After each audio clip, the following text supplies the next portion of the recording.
Hello जी, नमस्ते। कैसे हैं आप? जी मैं चंदूमल फंडूमल कंकेशवास।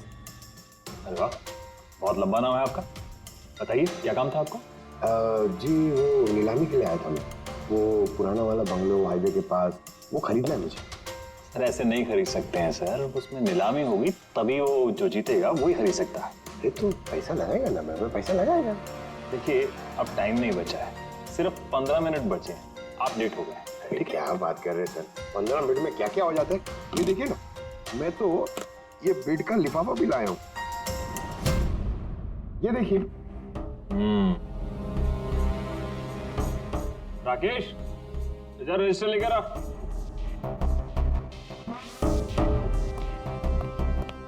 साहब को दो, एंट्री कीजिए सब।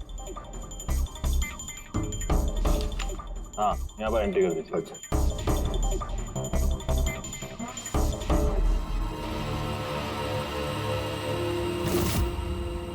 यहाँ साइन कर दीजिए लास्ट में। Good, like. अच्छा, वेरी गुड। ये तो अच्छा हो गया सर। वो बंगले का चाबी। और मजाक कर रहे हैं? अरे चाबी ऐसे थोड़ा ना मिलती है। अरे भाई बोली लगेगी, नीलामी होगी, उसके बाद जो जीतेगा उसको मिलेगा। भाई क्या बात कर रहे हैं आप? बिड तो मैं ही जीतूंगा, ये पक्का है। भाभी और बच्चों को मेरा प्यार देना, ठीक है सर? Thank you. पता नहीं कहाँ कहाँ से चले आते हैं, कमाल है।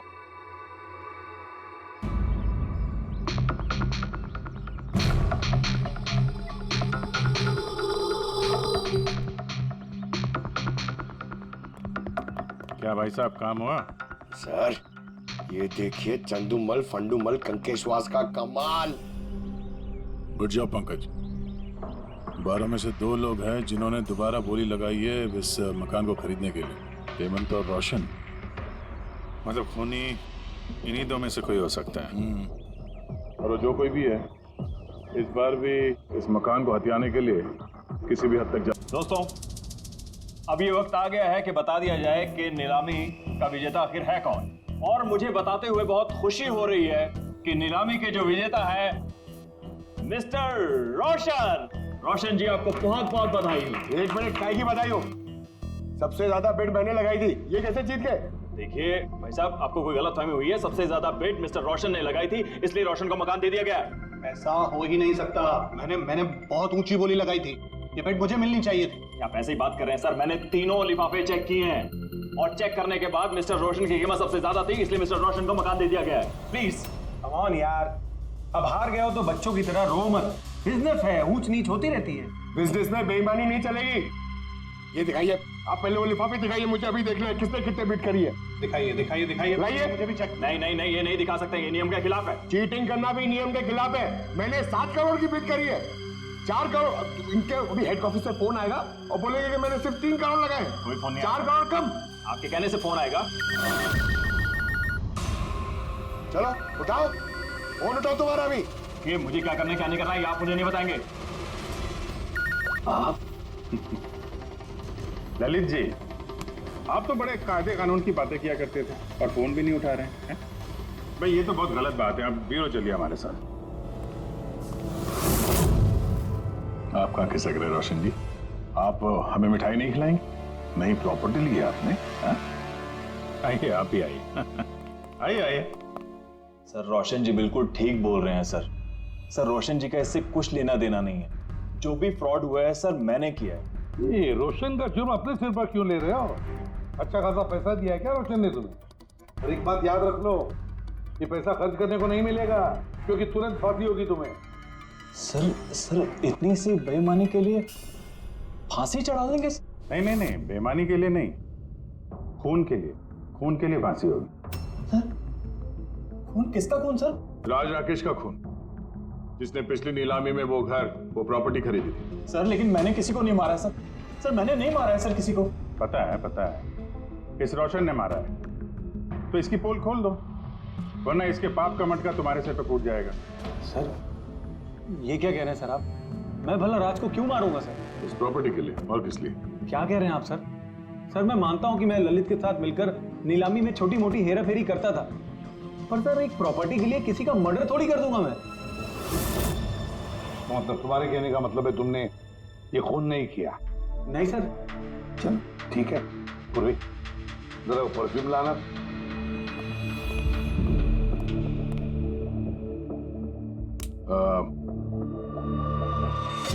ये परफ्यूम छिड़क दूं? हाँ? बाहर मधुमक्खियों का छत्ता है, क्या बोलता है? सर परफ्यूम हाँ? आपकी मर्जी सर, लेकिन हमारे इस केस से परफ्यूम का क्या लेना देना सर? मुझे वाकई पता नहीं इस परफ्यूम का कोई इस केस से संबंध है। सर जी हम सच कह रहे हैं सर, राज्य की मौत से हमारा कोई संबंध नहीं है सर। ललित बिल्कुल ठीक कह रहा सर।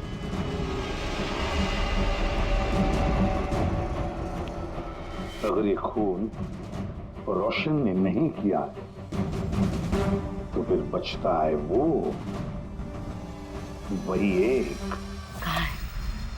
कहाँ है तू? तेरी कितनी हिम्मत! मेरे पुश्तैनी जायदाद पे नजर रखेगा तू? अगर हिम्मत है तो सामने आके दिखा। मेरे घर की तरफ बढ़ता हुआ तेरा हर एक कदम तुझे भारी पड़ेगा,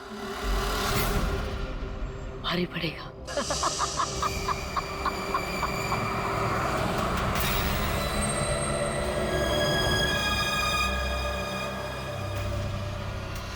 यार यहाँ पे तो कोई भी नहीं दिख रहा, किससे पूछूं? इतना घना जंगल है, कोई साइन बोर्ड भी नहीं है यहाँ पे।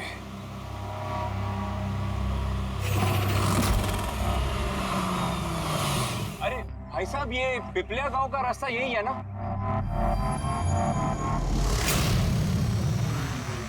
अरे सुनो ना भाई साहब, अरे बड़ा अजीब आदमी है।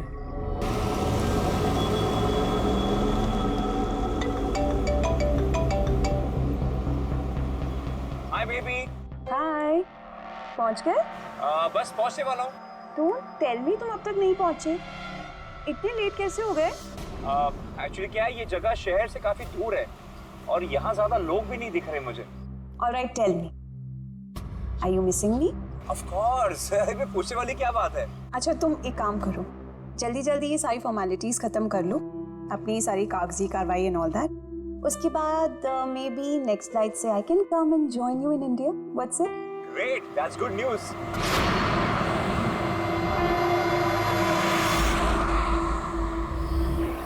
अच्छा बेबी, मुझे लग रहा है कि मैं पहुंच गया हूँ, वो मकान दिख रहा है मुझे। अरे ये गेट क्यों बंद है?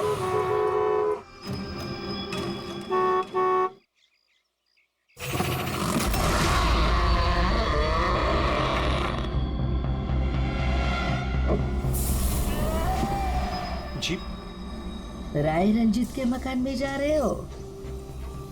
हाँ। मत जा, वो तेरी जिंदगी की सबसे बड़ी गलती होगी। मत जा। लेकिन आप कौन है? मैं तुम्हारी मौत, तुम्हारी मौत।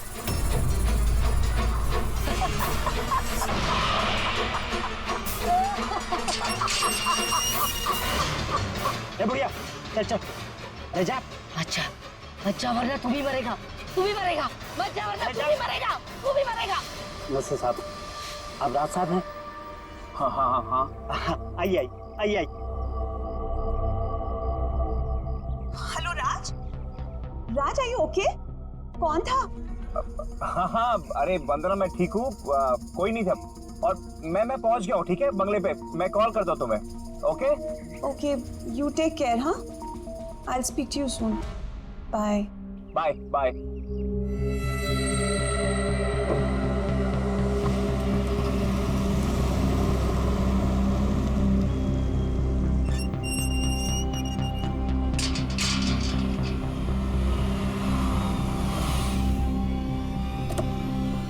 आइए साहब।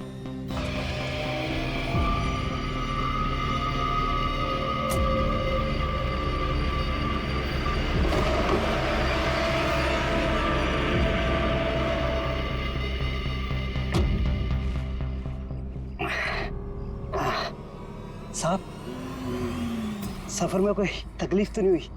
नहीं, लेकिन वो औरत कौन थी?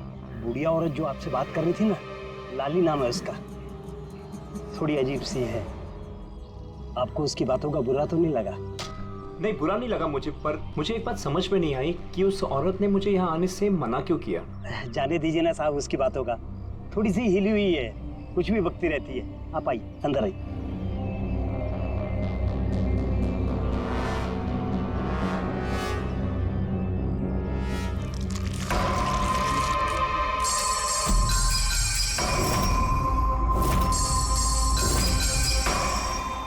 ये आदमी तो मुझे बीच रास्ते में मिला था। उसका नाम कमल है, यहाँ का माली।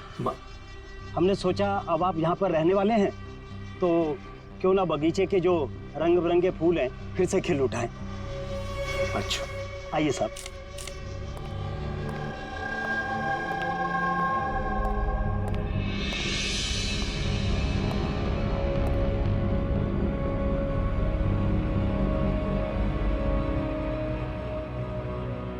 अच्छा, एक बात बताइए जी। यहाँ कितने साल से काम कर रहे हैं आप? बस साहब ये समझ लीजिए कि मैंने बचपन में चलना यहीं से सीखा था, और अब इस घर से तभी जाऊंगा जब मेरी अर्थी उठेगी। साहब, अब ये घर आपका है,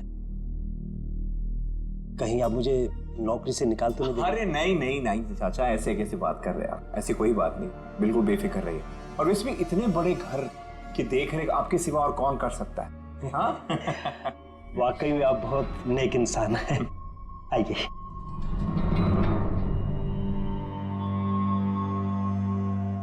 साहब, ये है आपका रूम, वॉशरूम उधर है। आप फ्रेश हो जाइए, तब तक मैं आपके लिए खाने पीने का बंदोबस्त करता हूँ। ठीक है। ठीक है साहब।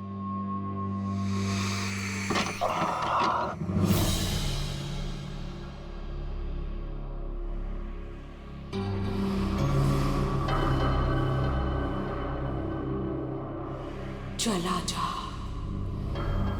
चला जा, चला जा, वरना तू भी मरेगा।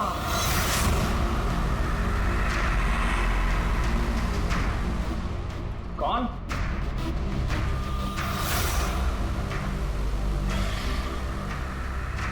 मैंने कहा ना, चला जा।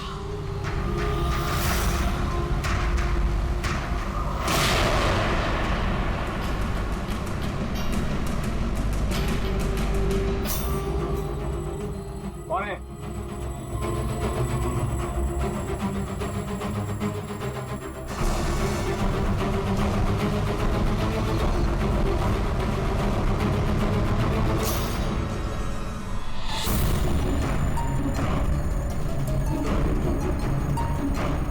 जैसे बाकी लोग मरे हैं, वैसे तू भी मरेगा।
प्रद्युमन प्लीज।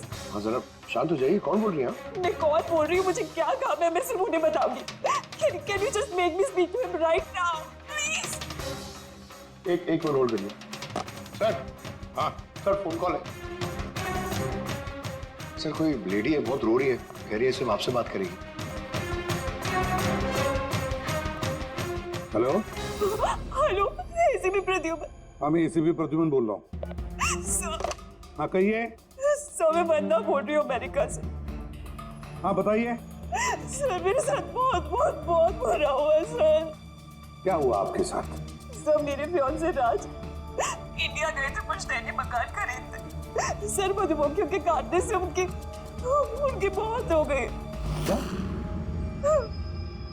अच्छा तो बताइए मैं क्या कर सकता हूँ आपके लिए? सर लेकिन मुझे लगता है कि उनकी मौत मधुमक्खियों के काटने से नहीं हुई। इनफैक्ट उनका मर्डर हुआ है। He's been killed. तो ऐसे क्यों लगता है आपको कि उनका खून हुआ है? सर वो जब प्रॉपर्टी खरीदने के बाद कागजी कार्रवाई के लिए जा रहे थे तो तब क्या हुआ? सर मैंने साफ सुना था राज को कोई औरत धमका रही थी। कौन थी वो औरत? No sir, I have no clue. जरा एक बात बताइए, क्या आपके राज की यहाँ इंडिया में किसी के साथ कोई दुश्मनी थी, कोई झगड़ा वगड़ा हुआ था? नहीं सर, राज की किसी के साथ कोई एनिमिटी, कोई दुश्मनी नहीं थी। इनफैक्ट राज तो इंडिया में किसी को जानता ही नहीं था। तो फिर कौन कर सकता है ये? कौन जान ले सकता है राज की? क्या आपको किसी पर शक है? नहीं सर, कोई शक नहीं। सर राज तो एक नेक काम करने जा रहे थे। कैसा काम?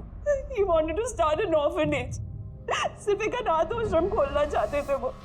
वाकई नेक काम है, लेकिन किससे खरीदने वाले थे मकान वो? सब मकान तो वो ऑलरेडी खरीद चुके थे गवर्नमेंट से नीलामी के बाद। वो सर इंडिया कागजी कार्रवाई के लिए गए थे।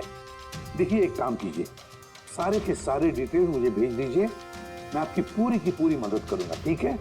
सर मैंने सीआईडी के बारे में बहुत सुना है। सर मुझे भी जस्टिस मिलेगी ना? वंदना जी मैं आपसे वादा करता हूँ आपको पूरा का पूरा इंसाफ दिलाएंगे हम, और जिसने भी आपके राज के साथ बुरा किया है उसे हम सजा दिलवाएंगे। वंदना, उसका मंगेतर राज अमेरिका से इंडिया आता है मकान खरीदने, अनाथ आश्रम चलाने, पर राज की मौत होती है मधुमक्खी के काटने से। इंटरेस्टिंग।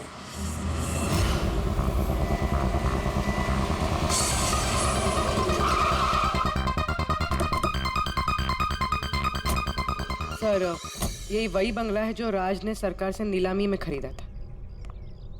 अच्छी खासी प्रॉपर्टी लग रही है। आप देखभाल करते हो उस जगह की? जी हाँ, कहिए। कहेंगे आप, हम सिर्फ सुनेंगे। क्या मतलब? सीआईडी? क्या बात होगी सर? राज राकेश नाम के एक आदमी का खून हुआ है यहाँ पे। बहुत बुरा हुआ सर उनके साथ। उन्होंने ही सरकार से ये मकान खरीदा था। हाँ, उन्हीं की बात कर रहे हैं। उनका खून नहीं हुआ, मधुमक्खियों के काटने से उनकी मौत हुई है। मैंने खुद अपनी आंखों से देखा था। देखा होगा आपने, लेकिन यहाँ इस बंगलों में आने से पहले किसी औरत ने उन्हें धमकी दी थी। कुछ जानते हो उस औरत के बारे में? अच्छा, वो लाली साहब, वो बुढ़िया तो बेतुकी बेसर की बातें करती रहती है। आप उसकी बातों को गंभीरता से मत लीजिए। क्या गंभीरता से लेना और क्या नहीं वो हम तय कर लेंगे। आप ये बताइए कि वो लाली वो रहती कहाँ है? कहीं भी नहीं सर। कहीं भी नहीं मतलब? उस बेचारी का ना तो अपना कोई घर है और ना ही कोई अपना परिवार।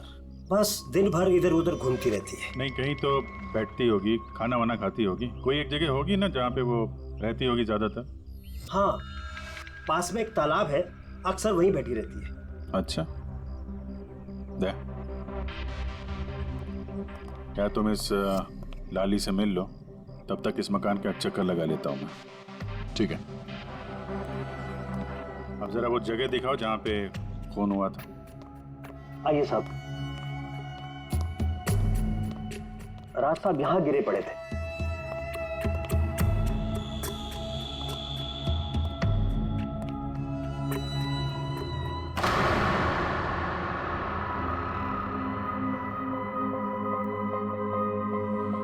पहले मधुमक्खियों ने राज साहब को मारा, फिर वो खुद मर गए।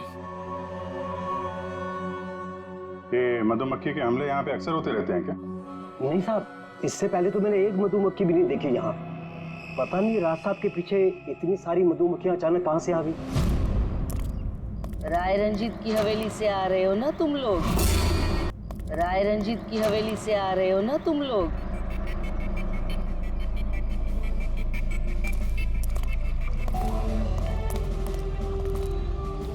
क्या कहा आपने? राय रंजीत के मकान से लौट रहे हो? आप कौन है? क्यों गए थे वहां? अपनी मौत को दावत देने गए थे? सर, लगता है ये लाली है। आप लाली हो ना? हाँ, तुम्हें किसने बताया? तुम्हें राय रंजीत के जासूसों ने यहाँ भेजा है? हाँ, उन्होंने ही भेजा है ना यहाँ पे। कौन राय रंजीत? सांप था वो, सांप। उसने मेरी दादी को धोखा दिया, उन्हें अपने ही घर से धक्के मार के निकाल दिया। निकालो इसे बाहर। छोड़िए मुझे, मुझे मेरे घर से मत निकाल, मुझे मेरे घर से मत। शर्म आनी चाहिए तुम्हें रंजीत, तुम अपनी खुद की भाभी को घर से बाहर निकाल रहे हो। कम से कम अपने भैया का तो लिहाज किया होता। अरे उनका क्या लिहाज करना, उन्होंने खुद ही तो अंगूठा लगाकर ये घर मेरे नाम किया है। तूने उन्हें शराब पिलाकर धोखे से अंगूठा लगवाया था। अब क्यों किया, कैसे किया, इस गहराई में जाने से क्या फायदा। समझने वाली बात तो ये है कि ये मकान अब मेरा है और तू सड़क पर आ गई है। चलो निकलो इसे यहाँ से। तेरे हिस्से में ना सिर्फ घर नहीं आया है, एक मकान आया है। एक ऐसा मकान जिसके हर कोने में मेरी बदुआएं गूंजेगी। मैं तुझे श्राप देती हूँ, सिर्फ तू ही नहीं, इस घर का जो भी मकान मालिक बनेगा वो जिंदा नहीं बचेगा। मौत का खेल होगा यहाँ, मौत का खेल। अब तक कितने लोग मरे? वो सब लोग मर गए जिन्होंने वो मकान खरीदना चाहा। तुम लोग वो घर मत खरीदना, तुम भले लोग लग रहे हो, वरना तुम्हारी बीवी विधवा हो जाएगी।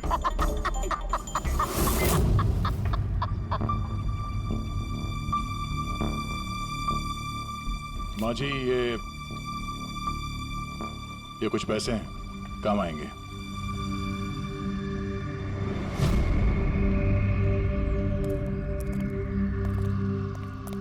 सर, लगता नहीं है इसका राज की मौत में कोई हाथ है। ये तो खुद बेचारी सदमे और विश्वास में लग रही है। हो सकता है राज की मौत कोई मर्डर ही ना हो, कोई हादसा हो।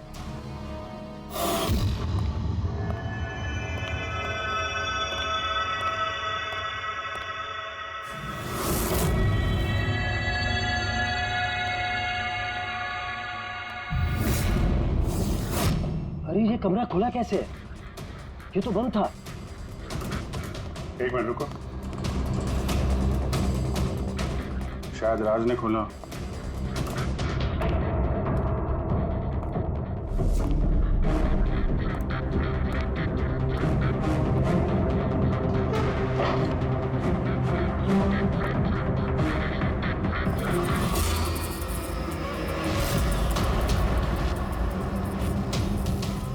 ये है तो छत्ता यहाँ पे। इधर आ। जी सर। ये है मधुमक्खी का छत्ता। अरे मैं पहली बार देख रहा हूँ साहब। ये राज यहाँ इस स्टोर रूम में क्या करने आया था?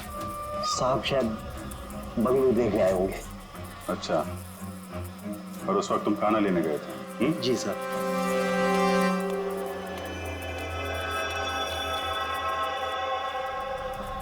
वो कौन है? वो कमल है साहब, यहाँ का माली।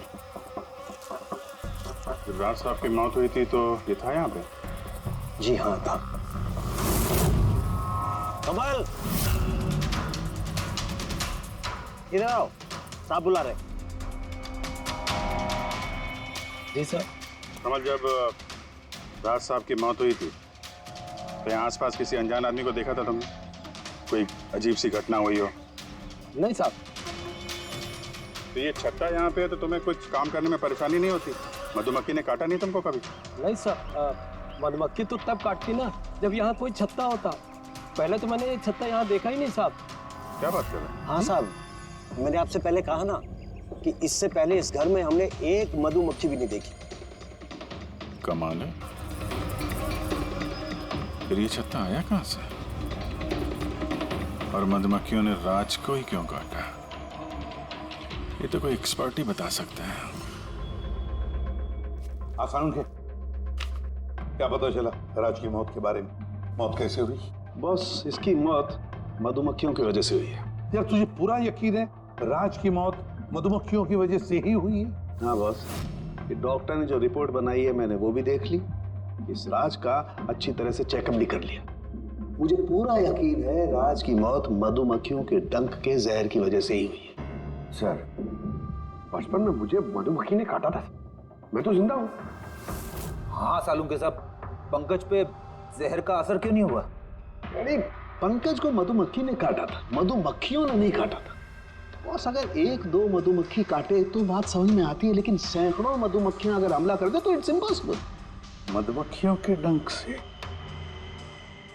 साळुंखे कहता है कि राज की मौत मधुमक्खियों के डंक से हुई है, मधुमक्खियों के जहर से। और राज की मंगेतर वंदना कहती है कि राज का खून हुआ है।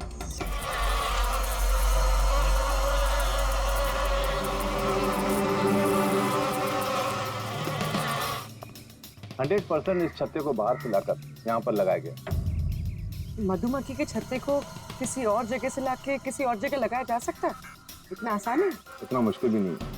शहद के व्यापार के लिए अक्सर ऐसा किया जाता है। आप बता सकते हैं कितने दिन पहले इस छत्ते को यहाँ पे लगाया गया? ज्यादा दिन नहीं, लगभग 2-3 दिन। सर, अगर मान भी ले कि खूनी ने ये छत्ता यहाँ पर इसलिए लगाया था कि वो राज को मार सके, लेकिन उसे कैसे पता था कि ये मधुमक्खियाँ राज पे ही हमला करेंगे, किसी और पे नहीं? मधुमक्खियाँ बिना वजह किसी पे भी डंक नहीं मारती, क्योंकि डंक मारने के बाद उनकी खुद की भी मौत हो जाती है। तो ऐसी क्या चीज है जो उन्हें उत्तेजित करती है अटैक करने के लिए? देखिए, जब उन्हें लगता है कि सामने वाले इंसान से उन्हें कुछ खतरा है। अच्छा केदार साहब, ऐसा हो सकता है क्या कि मधुमक्खियों को ट्रेन किया जा सके कि वो किसी एक आदमी पे हमला करें? कैसी बातें करते हैं अभिजीत साहब, ये मधुमक्खियाँ शार्प शूटर नहीं कि कोई भी इन्हें कह दे कि फला फला को डंक मार कर आ जाए। अच्छा, आपने अभी भी कहा कि ये मधुमक्खी किसी को काटने के बाद ये खुद भी मर जाती है, तो ऐसी क्या मजबूरी है कि वो किसी को काटती है? जरा डिटेल में समझाएंगे? मधुमक्खी जब भी किसी को डंक मारती है तो फेरोमोन नाम का एक गंध छोड़ती है, जिससे कि बाकी मधुमक्खियां सचेत होकर सब मिलकर उस पर हमला कर देती हैं। इसीलिए मैंने पहले भी कहा था, मधुमक्खियां बिना वजह किसी पे भी हमला नहीं करती। जरूर राज ने मधुमक्खी के छत्ते के साथ कुछ छेड़खानी की होगी। सर, खूनी को कैसे पता था कि राज इस छत्ते के साथ छेड़खानी करेगा? कहीं ये मौत वाकई हादसा तो नहीं?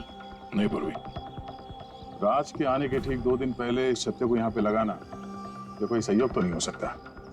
सर, राज की मौत के बाद ये घर वंदना के नाम हो जाएगा, क्या इन सब के पीछे वंदना तो नहीं है? वंदना इंडिया कब आ रही है? What nonsense! How could you even think like that? आप ऐसे कैसे सोच सकते हैं कि राज की मौत के पीछे मेरा हाथ हो सकता है? और फर्ज कीजिए कि राज की मौत के पीछे मेरा हाथ था, तो मैं आप लोगों को फोन क्यों करती? पुलिस तो ऑलरेडी ये केस क्लोज कर चुकी थी ना। देखिए, हम सिर्फ पूछ रहे हैं। वैसे राज जी के बाद ये मकान किसके नाम पे है? I don't know. राज ने गवर्नमेंट से मकान खरीदा था, तो शायद गवर्नमेंट को वापस मिल गया। मुझे अभी तक कोई नोटिस नहीं है। हाल फिलहाल में राज का किसी के साथ कोई झगड़ा हुआ था? I have already told you that Raj एक नेक दिल इंसान थे और उनका किसी से दुश्मनी होना वाज इम्पॉसिबल। अगर मुझे पता होता कि राज की नेक दिली उनकी जान ले लेगी तो मैं उन्हें कभी इंडिया आने ही नहीं देती। ये अनाथ आश्रम खोलने का ख्याल राज जी के दिमाग में कैसे आया? राज खुद अनाथ थे, इसलिए वो दूसरे अनाथ बच्चों की फीलिंग समझते थे। वो अनाथ बच्चों को घर जैसा माहौल देना चाहते थे, और जैसे उन्हें पता चला कि गवर्नमेंट ये मकान नीलाम कर रही है, तो राज ने सबसे ऊंची बोली लगाकर ये मकान खरीद ली। तो कहीं इस राज की मौत का कारण ये घर तो नहीं? हो सकता है कोई और भी इस घर को खरीदना चाहता था, राज बीच में आ गया इसलिए। What? कोई इतना नीच कैसे हो सकता है? इस दुनिया से इंसानियत उठ गई है क्या? इंसानियत है वंदना जी, इंसानियत है, लेकिन कुछ लोग हैं जो इंसानियत में जहर घोलने पर तुले हुए हैं। पता करते हैं किस किसको दिलचस्पी थी इस प्रॉपर्टी में। देखिए सर, मैं आप लोगों को नहीं बता सकता हूँ कि राज जी के अलावा किन किन लोगों ने इस नीलामी में हिस्सा लिया था। सॉरी। क्यों नहीं बता सकते? देखिए ये सरकारी सर इंफॉर्मेशन है, ऐसे किसी के साथ शेयर नहीं कर सकता हूँ मैं। हम भी तो सीआईडी का ही काम कर रहे हैं। हाँ वो सब ठीक है, लेकिन क्या है कि अगर सरकारी नोटिस मिल जाए तो मैं ये आपको इंफॉर्मेशन दे सकता हूँ, उसके बिना नहीं दिखा सकता सर। नोटिस मिल गया। आप खुश हैं? आप देखिए अगर काम कायदे से होता है तो अच्छा लगता है। हाँ ठीक है, ये लीजिए, ये लीजिए। कुल मिलाकर सर 12 लोग थे जो इस बंगलों को खरीदना चाहते थे सर। इस बंगलों के पास एक्चुअली सरकार एक हाईवे बना रही है, इसलिए सब लोग बढ़ चढ़कर बोली लगा रहे हैं और हर कोई इस बंगलों को खरीदना चाहता है। अच्छा, ये राज जी की मौत के बाद अब ये मकान किसको मिलेगा? देखिए राज जी ने कागजी कार्यवाही पूरी नहीं की थी, इसलिए नीलामी अब दोबारा से होगी और जो विजेता होगा उसको ये बंगलो मिल जाएगा। I see। और ये नई नीलामी कब होगी? देखिए सर अभी उसकी डेट तो तय नहीं है सर, लेकिन आपको एक बात और बताना चाहूंगा सर कि राज जी से जितने भी बिल्डर्स थे वो काफी भड़के हुए थे, काफी नाराज थे, क्योंकि उन्होंने सबसे ज्यादा बोली लगाई थी। नहीं सर, एक्चुअली उन्होंने डेडलाइन के बाद बिड सबमिट की थी सर, इसी वजह से लोग नाराज थे उनसे। हाँ, लेकिन अगर डेडलाइन के बाद उन्होंने बिड किया था तो सरकार ने एक्सेप्ट कैसे कर दिया? सर एक्चुअली वहां पर वो अनाथ आश्रम खोलना चाहते थे और सर अमेरिका से जो इंडिया का वक्त का फर्क है सर वो 9.5 घंटे का है, इसलिए सरकार ने वो बिड एक्सेप्ट कर ली थी। देखिए अब घर तो उसी को मिलेगा जिसकी किस्मत में होगा सर। किस्मत में नहीं भी होगा तो उसने अपनी किस्मत की रेखाएं बदलने के लिए कोशिश तो की होगी और जरूर इस लिस्ट में से ही कोई होगा वो। ललित जी, अब तो ये दोबारा नीलामी होगी, तो जिन लोगों ने अप्लाई किया है इस दूसरे नीलामी के लिए, क्या हम उनकी लिस्ट देख सकते हैं? नो सॉरी, ये लिस्ट आपको मैंने इसलिए दिखा दी कि ये नीलामी हो चुकी है, लेकिन वो जो नई लिस्ट आने वाली है सर वो तो आप किसी भी कीमत पर नहीं देख सकते। अरे अरे अरे अरे सालंकी, तू क्या करने क्या जा रहा है यार? क्या सुन रहा हूँ मैं? जो सुना है सही सुना बस। क्या सुना? रिजाइन हो रहा है तू? हाँ। क्यों क्यों? बस मेरा टाइम आ गया। क्या टाइम आ गया? 1 मिनट टाइम है यार अभी। अरे ये टाइम नहीं यार। तो फिर देखो, हर इंसान को लाइफ में एक न एक दिन रिटायरमेंट लेना पड़ता है ना, चाहे वो क्रिकेटर हो, म्यूजिशियन हो, कोई भी हो। मेरा भी टाइम आ गया, मैं भी रिटायरमेंट ले रहा हूँ। अबे कहाँ जा रहा है तू? ये देख लो। ये क्या है? देख लो देख लो। यार क्या तू कर रहा है सालंकी? समझ में नहीं आ रहा है ये। एयर टिकट कहाँ जा रहा है? हाँ, लंदन। अरे वाह रे वाह। पंकज कैंसिल कर। नहीं कैंसिल नहीं होगा। अबे रिफंड मिल जाएगा, पैसे वापस मिल जाएंगे, कल की टिकट है, डोंट वरी। मुझे रिफंड नहीं चाहिए, मैं जा रहा हूँ वापस। यार तू ऐसे कैसे जाएगा? क्या हुआ क्या? अरे इतनी बड़ी गलती होगी कि शर्म आ रही है अपने आप पर। ऐसी कौन सी गलती हो गई? वो मधुमक्खियों वाला केस। मधुमक्खियों वाला केस? हाँ यार, हादसा नहीं है बॉस, वो खून है खून। यही मुझसे गलती हो गई। मधुमक्खी के एक्सपर्ट से बात हो गई तेरी? क्या बताया उसने?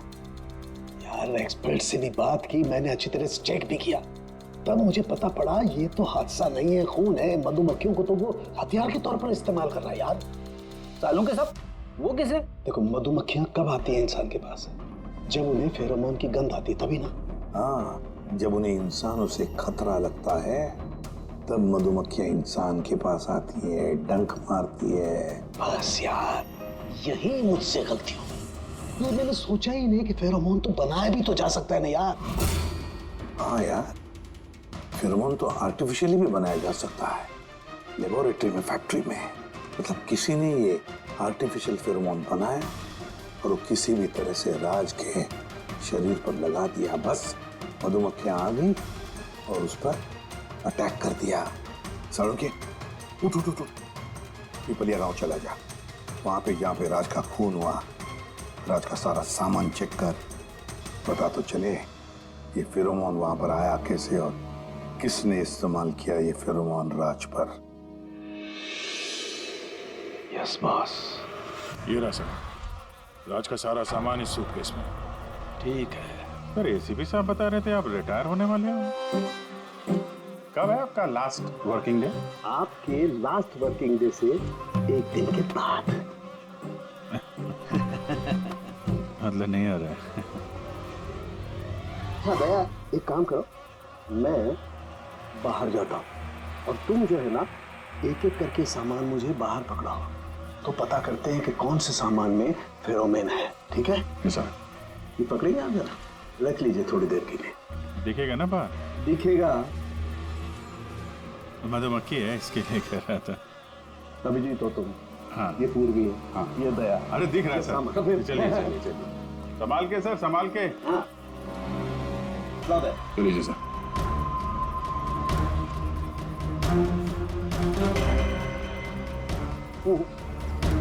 नहीं, इसमें फेरोमोन नहीं।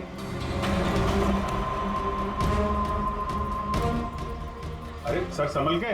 अरे कुछ नहीं, जिसमें फेरोमोन होता है उसी पर अटैक करती है।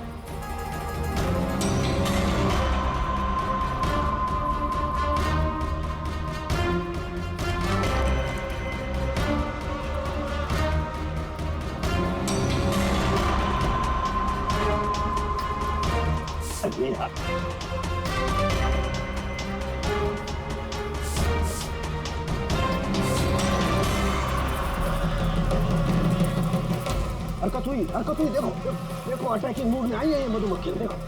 सर किसी ने राज के परफ्यूम में फेरोमोन मिलाया। अरे यार, ये मधुमक्खी ने मुझे काटा ना। सर आप निकलो यहाँ से। अरे यार, अरे पानी में जाओ, पानी में। पानी किधर है? अरे सामने उतर सर। अरे उधर कुआं है सर, जाओ ना। कुएं में घुस जाओ। अरे सर निकलो यहाँ से, जाइए सर।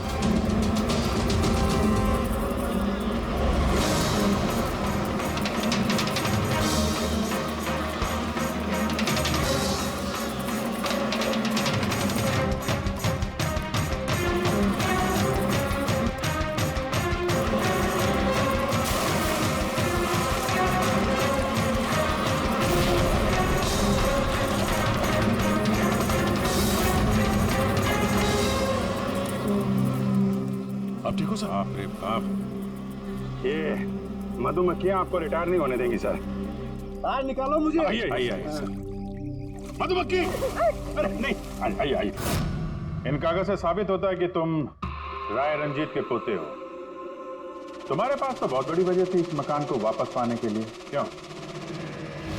देखिए, राय रंजीत का पोता होने से यह साबित नहीं होता कि यह खून मैंने किया है।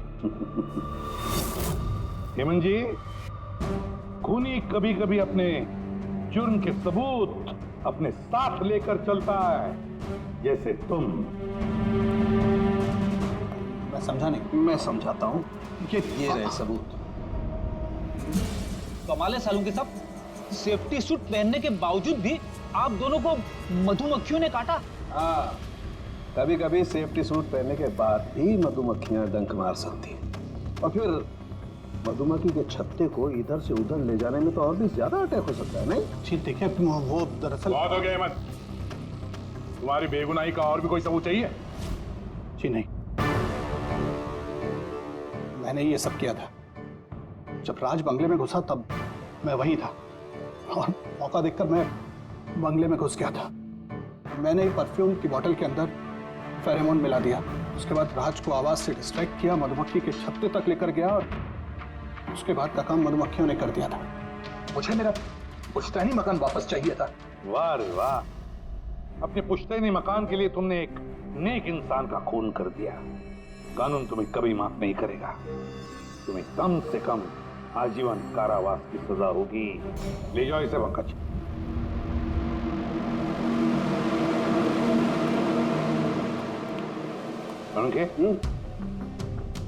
केस खत्म, रिटायर हो सकता है तू। मुझे रिटायर होना ही नहीं है।